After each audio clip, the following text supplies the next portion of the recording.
Hi friends, ಎಲ್ರಿಗೂ ನಮಸ್ಕಾರ. ನೋಡ್ತಾ ಇದ್ರೆ ಗೊತ್ತಾಗಿರುತ್ತಲ್ಲ, ಮಾವಿನ ಹಣ್ಣನ್ನು ಉಪಯೋಗಿಸಿ ಮಾಡಿರೋಂಥ ಪಾಯಸ ಇದು. ಸಖತ್ತಾಗಿದೆ ಟೇಸ್ಟ್ ಅಂತೂ. ಒಂದು ಸಲ ಮಾಡಿ ನೋಡಿ, ಕಳೆದು ಹೋಗ್ತೀರಾ, ಅಷ್ಟು ಚೆನ್ನಾಗಿರುತ್ತೆ ಇದು. ಬಿಸಿದ್ಕಿಂತ ಫ್ರಿಜ್ನಲ್ಲಿ ಇಟ್ಕೊಂಡು ಅಥವಾ ತಣ್ಣಗೆ ಮಾಡ್ಕೊಂಡು ತಿಂದರೆ ತುಂಬಾ ಟೇಸ್ಟ್ ಅಂತ ಅನಿಸ್ತು ನನಗೆ. ಬಿಸಿ ಬೇಕಾದ್ರೆ ಬಿಸಿ ಕೂಡ ಮಾಡ್ಕೊಳ್ಳಿ. ಮಾಡೋದು ತುಂಬಾ ಸುಲಭ. ಮತ್ತು ಇದು ನಿಮ್ಗೆ ಬೇರೆ ಯಾವ ರೀತಿ ಎಲ್ಲ ಮಾಡಬಹುದು ಅಂತ ಕೂಡ ಈ ವಿಡಿಯೋದಲ್ಲಿ ನೋಡೋಣ. ಮಾವಿನ ಹಣ್ಣಿನ ಕೇಸರಿಬಾತ್ ಕೂಡ ಮಾಡಿದ್ದೆ, ಅದು ಕೂಡ ತುಂಬಾ ಚೆನ್ನಾಗಿದೆ. ಮುಂದಿನ ವಿಡಿಯೋದಲ್ಲಿ ಅಪ್ಲೋಡ್ ಮಾಡ್ತೀನಿ. ಫ್ರೆಂಡ್ಸ್, ನಿಮಗೆಲ್ಲ ಗೊತ್ತಿರೋ ಹಾಗೆ RSK ಫುಡ್ ಪ್ರಾಡಕ್ಟ್ನ ಓಪನ್ ಮಾಡ್ಕೊಂಡಿದ್ದೀನಿ. ಅದರಲ್ಲಿ ಇನ್ಸ್ಟಂಟ್ ಪುಳಿಯೋಗರೆ ಪೌಡರು, ಸಿರಿಧಾನ್ಯಗಳ ಮಾಲ್ಟು, ಹಾಗೆ ಚಟ್ನಿ ಪುಡಿಗಳಲ್ಲಿ ಹಾಗಲಕಾಯಿ ಚಟ್ನಿ ಪುಡಿ, ಕರ್ಬೇವಿನ ಸೊಪ್ಪಿನ ಚಟ್ನಿ ಪುಡಿ, ನುಗ್ಗೆ ಸೊಪ್ಪಿನ ಚಟ್ನಿ ಪುಡಿ, ಶೇಂಗಾ ಚಟ್ನಿ ಪುಡಿ, ಹಾಗೆ ಫ್ರೀ ಮಿಕ್ಸ್ ರಸಮ್ ಪೌಡರು ಎಲ್ಲ ಸಿಗುತ್ತೆ. ಬೇಕಾದಲ್ಲಿ ಆರ್ಡ್ರ್ ಮಾಡ್ಕೊಳ್ಳಿ. ಹಾಗೆ ವೆಬ್ಸೈಟ್ನ ಲಿಂಕ್ನ ಡಿಸ್ಕ್ರಿಪ್ಷನ್ ಬಾಕ್ಸ್ನಲ್ಲಿ ಕೊಟ್ಟಿರ್ತೀನಿ, ನೋಡ್ಕೊಳ್ಳಿ. ನಾನೀಗ ಅವಲಕ್ಕಿ ಪಾಯಸ ಮಾಡೋದಕ್ಕೆ ಗಟ್ಟಿ ಅವಲಕ್ಕಿ ತೊಗೊಂಡಿದ್ದೀನಿ. ಯಾವುದನ್ನ 1 ಕಪ್ ಮೆಜರ್ಮೆಂಟ್ ತೊಗೊಳ್ಳಿ. ಮೀಡಿಯಮ್ ಅವಲಕ್ಕಿಯಾರು ನಡೆಯುತ್ತೆ, ಅಥವಾ ಅವಲಕ್ಕಿನೇ ಇಲ್ಲ ಅವಲಕ್ಕಿ ಬೇಡ ಅಂದರೆ ನೀವು ಸಬ್ಬಕ್ಕಿ ನೆನೆಸಿರೋ ತೊಗೊಳ್ಬಹುದು, ಅಥವಾ ಶಾವಿಗೆ ತೊಗೊಂಡು ಕೂಡ ಮಾಡಬಹುದು, ಅಥವಾ ಬಾಸುಮತಿ ರೈಸಲ್ಲಿ ಕೂಡ ತುಂಬಾ ಚೆನ್ನಾಗಿರುತ್ತೆ. 1 ಕಪ್ಪು ಅವಲಕ್ಕಿಗೆ 2 ಕಪ್ಪಷ್ಟು ಬೆಲ್ಲ ತೊಗೊಂಡಿದ್ದೀನಿ. ಬೆಲ್ಲನ ಜಸ್ಟ್ ಕುದಿಸ್ಕೊಳ್ಳೋದಷ್ಟೇ, ಪಾಕ ಬರಿಸೋ ಅವಶ್ಯಕತೆ ಇಲ್ಲ. ಅದು ಕರಗಿ ಕುದಿಬೇಕು. ನೀವು ಎಷ್ಟು ಸಣ್ಣ ಪೀಸ್ ಮಾಡಿ ಪೌಡ್ರ್ ಮಾಡಿರ್ತೀರ ಅದ್ರ ಮೇಲೆ ಡಿಪೆಂಡ್ ಆಗುತ್ತೆ. ಅಲ್ಲಿ ಡ್ರೈ ಫ್ರೂಟ್ಸಲ್ಲಿ ಬಾದಾಮಿ, ಗೋಡಂಬಿ, 2 ಏಲಕ್ಕಿಕಾಯಿ ತೊಗೊಂಡಿದ್ದೀನಿ. ಬೇರೆ ಡ್ರೈ ಫ್ರೂಟ್ಸ್ ಕೂಡ ಹಾಕ್ಕೊಳ್ಬಹುದು. ಇಲ್ಲಿ ತುಂಬ ವಿಧಾನದಲ್ಲಿ ಮಾಡಬಹುದು. ನೀವು ತುಪ್ಪ ಬಳಸ್ತೇನೆ ಕೂಡ ಈ ಪಾಯಸನ ಮಾಡಬಹುದು. ಏನು ಹುರಿದೆ ಡ್ರೈ ರೋಸ್ಟ್ ತುಪ್ಪದಲ್ಲಿ ಫ್ರೈ ಮಾಡಿದೇ ಹಾಗೆ ಕೂಡ ಮಾಡಬಹುದು. ಅದು ಕೂಡ ಹೋಗ್ತಾ ನೋಡೋಣ, ಹೇಳ್ತೀನಿ. ನನ್ನ ಮಾವಿನ ಹಣ್ಣು ಇದು ಮನೆದೇನೆ ಮಾವಿನ ಹಣ್ಣು, ನಮ್ಮ ಮರದೇನೆ. ಈ ಮೇಲ್ಗಡೆ ಈ ರೀತಿ ಸಿಪ್ಪೆ ತೆಗೆದು ಉಪಯೋಗಿಸಿ. ಸಿಪ್ಪೆ ತೆಳುಭಾಗ ಬರುತ್ತೆ, ನಮಗೆ ಹೆಚ್ಚೋದು ಕೂಡ ತುಂಬಾ ಈಸಿ ಈ ಥರ ಮಾಡೋದ್ರಿಂದ. ಅದನ್ನು ನೀವು ಎಷ್ಟು ಸ್ಲೈಸ್ ಬೇಕಾ, ಅಥವಾ ಸ್ಮ್ಯಾಶ್ ಮಾಡ್ಕೋತೀರಾ, ಅಥವಾ ಹೇಗೆ ಮಾಡ್ಕೋತೀರಾ ನೋಡ್ಕೊಳ್ಳಿ. ತುರಿದು ಕೂಡ ಹಾಕ್ಕೊಳ್ಬಹುದು, ಕೈನಲ್ಲಿ ಸ್ಮ್ಯಾಶ್ ಮಾಡಿ ಹಾಕ್ಕೊಳ್ಬಹುದು, ಚಾಕುನಲ್ಲಿ ಹೆಚ್ಚಿ ಮಿಕ್ಸಿನಲ್ಲಿ ಪೇಸ್ಟ್ ಮಾಡಿ ಪ್ಯೂರಿ ಮಾಡಿ ಕೂಡ ಹಾಕ್ಕೊಳ್ಬಹುದು. ನಿಮ್ಮ ಚಾಯ್ಸ್ ಅದು. ಹಣ್ಣು ಮಾತ್ರ ಸ್ವೀಟಾಗಿರಬೇಕು. ಯಾವ ಹಣ್ಣಾರು ತೊಗೊಳ್ಳಿ, ತಿಂದು ನೋಡಿ 1-2 ಪೀಸು. ತುಂಬ ಸ್ವೀಟಾಗಿರಬೇಕು. ಹುಳಿಯಾಗಿರೋದು ಹಾಕಿದ್ರೆ ಏನಾಗುತ್ತೆ, ನಾವು ಹಾಲನ್ನ ಬಳಸಿ ಮಾಡೋದ್ರಿಂದ ಹಾಲು ಪಾಯಸನೇ ಹೊಡೆದೋದಂಗೆ ಆಗ್ಬಿಡುತ್ತೆ, ಚೆನ್ನಾಗಿರಲ್ಲ ಟೇಸ್ಟು. ಹಾಗಾಗಿ ನಾವು ಹಾಲು ಹಾಕೋದ್ರಿಂದ ಹಣ್ಣು ಪೂರ್ತಿ ಸ್ವೀಟಾಗಿರಬೇಕು. ಕಾಯಾಗಿದ್ದರೆ ಹಾಲು ಹಾಕೋಕ್ಕೆ ಹೋಗಬೇಡಿ, ತೆಂಗಿನಕಾಯಿ ಹಾಲು ಹಾಕ್ಕೊಳ್ಳಿ. ಆ ಥರ ಇದ್ದರೆ ನಾನಿಲ್ಲಿ 1/4 ಭಾಗದಷ್ಟನ್ನ ಪೀಸ್ಗಳು ಎತ್ತಿಟ್ಕೊಂಡು 3/4 ಭಾಗನ ಪ್ಯೂರಿ ಮಾಡ್ಕೊಂಡಿದ್ದೀನಿ. ಜಸ್ಟ್ ನೀರೇನು ಹಾಕಿಲ್ಲ, ಪಲ್ಪನ್ನು ಹಾಗೆ ಜಸ್ಟ್ ಆನ್ ಆ್ಯಂಡ್ ಆಫ್ ಮಾಡ್ಕೊಂಡು 1-2 ಸಲ ಮಿಕ್ಸ್ ಮಾಡ್ಕೊಂಡಿದ್ದೀನಿ.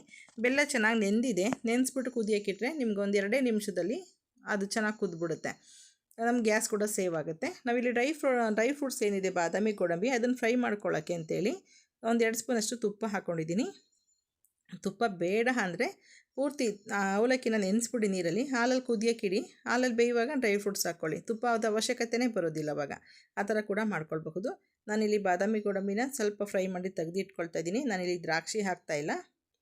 ಅದು ತಿನ್ನಬೇಕಾದಾಗ ಅದು ಸ್ವಲ್ಪ ಹುಳಿ ಅನಿಸ್ಬಹುದು. ಸ್ವೀಟ್ ಪಾಯಸದ ಜೊತೆಗೆ, ಮಾವಿನ ಹಣ್ಣು ಪಾಯಸದ ಜೊತೆಗೆ ಫ್ಲೇವರ್ ಚೇಂಜ್ ಆಗುತ್ತೆ ಅಂತೇಳಿ ಹಾಕಿಲ್ಲ. ಬೇಕಾದ್ರೆ ನೀವು ಹಾಕ್ಕೊಳ್ಬಹುದು. ನಾನಿಲ್ಲಿ ಅವಲಕ್ಕಿನ ತುಪ್ಪದಲ್ಲಿ ಫ್ರೈ ಮಾಡಿದ್ದೀನಿ 1-2 ನಿಮಿಷ. ನಾನಿದು ಆ್ಯಕ್ಚುಲಿ ಎಣ್ಣೆಯಲ್ಲಿ ದಪ್ಪ ಆಗುತ್ತಲ್ಲ ಕಡಲೆಪುರಿ ರೀತಿ, ಆ ರೀತಿ ಆಗುತ್ತೆ ಅಂದ್ಕೊಂಡಿದ್ದೆ, ಆಗಲಿಲ್ಲ. ಜಸ್ಟ್ ತುಪ್ಪದಲ್ಲಿ ಚೆನ್ನಾಗಿ ಬಿಸಿಯಾದ ನಂತರ ಹಾಲು ಮತ್ತು ನೀರು 2 ಮಿಕ್ಸ್ ಮಾಡಿ ಒಂದು ಸಲ ಕಾಯಿಸಿ ಇಟ್ಕೊಂಡಿದ್ದೀನಿ. ಕೆನೆ ಸಮೇತನೇ ಹಾಕ್ಕೊಳ್ತಾ ಇದ್ದೀನಿ. ಕೆನೆ ಸಮೇತ ಹಾಕ್ಕೊಂಡ್ರೆ ತುಂಬಾ ಚೆನ್ನಾಗಿರುತ್ತೆ.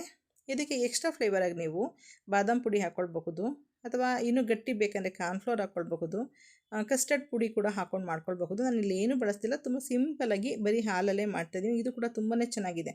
ಮಾವಿನ ಹಣ್ಣಿನ ಫ್ಲೇವರ್ ಹಾಗೇ ಬೇಕು ಅಂದರೆ ಕಸ್ಟರ್ಡ್ ಪುಡಿ ಇವೆಲ್ಲನೂ ಬಿಟ್ಬಿಟ್ಟು ಕೂಡ ಹಾಗೆ ಮಾಡ್ಕೊಳ್ಬಹುದು. ನೀವು ಏನು ಮಾವಿನ ಹಣ್ಣು ಉಪಯೋಗಿಸ್ತೀರಾ ಅದೇ ಫ್ಲೇವರ್ ಇರುತ್ತೆ ಇದು. ನಾವು ಫ್ಲೇವರಾಗಿ ಬೇರೆ ಏನೂ ಬಳಸ್ತಿಲ್ಲ. ಏಲಕ್ಕಿ ಕೂಡ ಹಾಕ್ತೇನೆ ಕೂಡ ಮಾಡ್ಕೊಳ್ಬಹುದು. ಹಾಲು ಹಾಕ್ಬಿಟ್ಟು ಒಂದು 5 ನಿಮಿಷ ಸಿಮ್ಮಲ್ಲಿ ಬೇಯೋದಕ್ಕಿಡಿ. ಅವಲಕ್ಕಿ ಸ್ವಲ್ಪ ತುಪ್ಪದಲ್ಲಿ ಫ್ರೈ ಮಾಡಿದ್ರಿಂದ ಸ್ವಲ್ಪ ಬೇಯಬೇಕು, ಬೆಂದರೆ ತುಂಬ ಟೇಸ್ಟಿಯಾಗಿರುತ್ತೆ. ಅವಲಕ್ಕಿ ಬೆಂದ ನಂತರ ಸ್ಟವ್ನ ಆಫ್ ಮಾಡ್ತೀನಿ, ಮತ್ತು ಸ್ಟವ್ ಆನ್ ಮಾಡೋದಿಲ್ಲ. ಬೆಲ್ಲನ ಕುದಿಸ್ಕೊಂಡಿದ್ದೀವಲ್ಲ, ಅದನ್ನು ಸ್ವಲ್ಪ ಸೋದಿಸ್ಕೊಂಡು ಹಾಕ್ಕೊಳ್ಳೋಣ.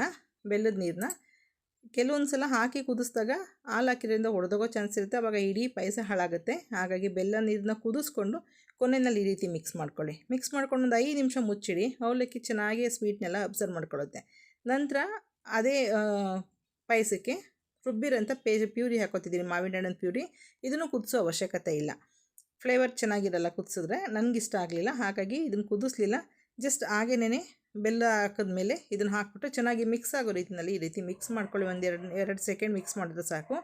ಮಿಕ್ಸ್ ಮಾಡಿ ಒಂದು 5-10 ನಿಮಿಷ ಇದನ್ನು ಹಾಗೆ ಬಿಟ್ಬಿಡಿ. ಅವಲಕ್ಕಿನ ನಾವು ಕುದಿಸ್ತಾ ಇಲ್ಲಲ್ಲ, ಅದು ಸ್ವಲ್ಪ ಈ ಫ್ಲೇವರ್ನೆಲ್ಲ ಅಬ್ಸರ್ವ್ ಮಾಡ್ಕೊಳ್ಳುತ್ತೆ. ಆ ನಂತರ ನೀವು ಸರ್ವ್ ಮಾಡಬೇಕು. ತುಂಬಾ ಸಖತ್ತಾಗಿರುತ್ತೆ. ಒಂದು 5-10 ನಿಮಿಷ ಇದನ್ನು ಬಿಟ್ಬಿಟ್ಟು ನಂತರ ಸರ್ವ್ ಮಾಡೋಣ. ನಾನು ಡ್ರೈ ಫ್ರೂಟ್ಸ್ ಅದಕ್ಕೆ ಹಾಕಿಲ್ಲ, ಮೇಲ್ಗಡೆ ಸರ್ವ್ ಮಾಡುವಾಗ ಹಾಕ್ಕೊಳ್ತೀನಿ. ಇದನ್ನು ಹೀಗೆ ಸ್ವಲ್ಪ ತಣ್ಣಗೆ ಮಾಡಿ ರೂಮ್ ಟೆಂಪ್ರೇಚರ್ ಬಂದಮೇಲೆ ಇದನ್ನು ಫ್ರಿಜ್ನಲ್ಲಿ ಇಟ್ಕೊಳ್ತೀನಿ. ಸಖತ್ತಾಗಿರುತ್ತೆ.